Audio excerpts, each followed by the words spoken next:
8:30 वाजता police station पेणला माहिती प्राप्त झाली की एक रिया सागर वाघमोडे वय 5 वर्ष मुलगी जे की पाटणेश्वर आदिवासी वाडीमध्ये राहतीये.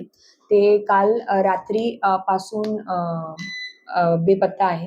त्याचा पत्ता मिळालेला नाहीये. त्या अनुषंगाने आपली पोलीसची सर्च टीम आणि सोबतच डॉग स्क्वॉड तिथे गेला त्यांचा शोध घेण्यासाठी.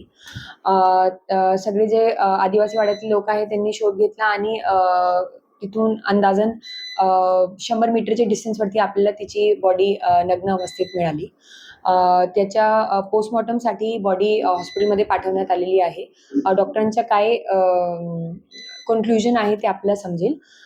प्रिलिमिनरी माहिती च्या अनुषंगाने आपल्याला याच्यात जे संशयित आहे किरण भिकू वाघमारे त्याला आपण ताब्यात घेतलेला आहे आणि आपल्याकडे आत्ताची स्टेजवरती पण सफिशियंट एव्हिडन्स आहे की हे जे कृत्य आहे खून प्लस जे काही डॉक्टरांचा असेसमेंट असेल ते त्यांनीच केलेलं आहे.